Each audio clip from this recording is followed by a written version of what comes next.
तीन दोस्त अश्विनी, शिवम और दीपक बहुत अच्छे दोस्त थे।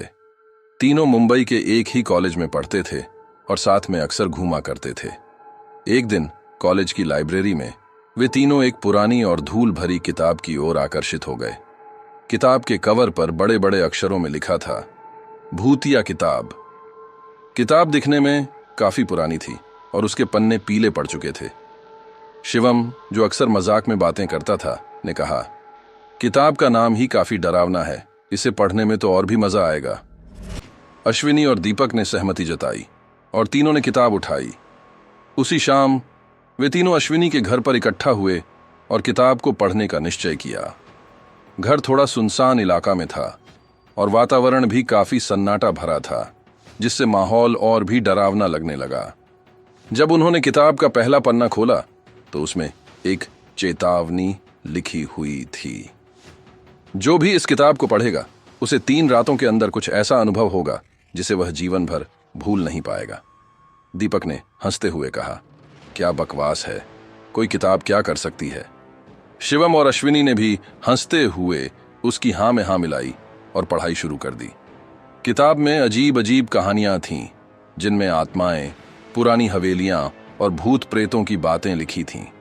जैसे जैसे वे आगे बढ़ते गए, माहौल और भी गंभीर होता गया।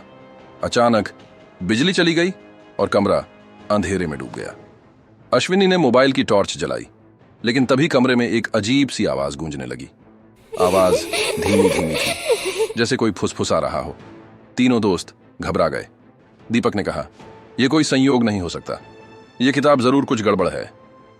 तभी दरवाजे पर जोर से खटखटाने की आवाज आई।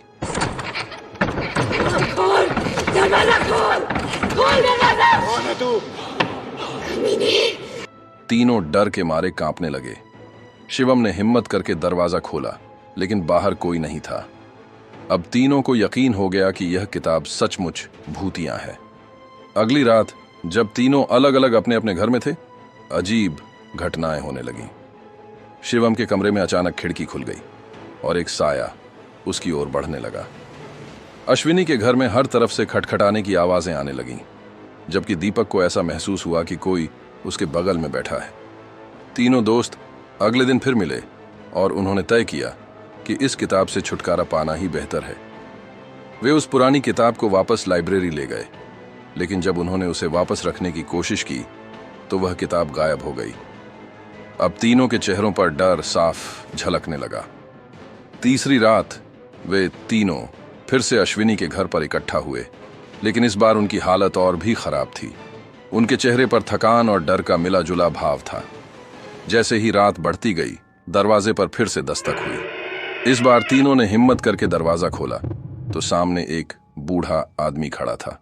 उसने कहा, तुम लोगों ने उस किताब को पढ़ लिया है, अब उसे भूल पाना नामुमकिन है। उस बूढ़े ने उन्हें बताया कि वह किताब सैकड़ों साल पुरानी है और जो भी इसे पढ़ता है वह एक भयानक रहस्य में फंस जाता है। जब तक वे इस किताब का रहस्य नहीं सुलझाएंगे, उन्हें चैन नहीं मिलेगा।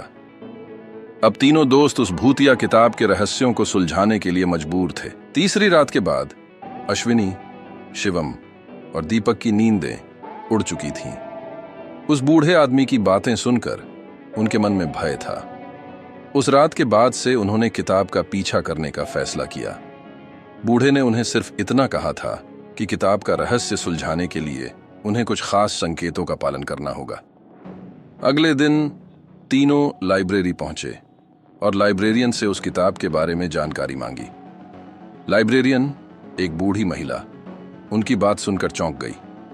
उसने कहा, तुम्हें यह किताब कैसे मिली? यह किताब यहां वर्षों से गुम थी और इसके बारे में कुछ भी नहीं पता था। इस किताब को आखिरी बार किसी ने 50 साल पहले उठाया था और वो भी इसके बाद कभी नहीं।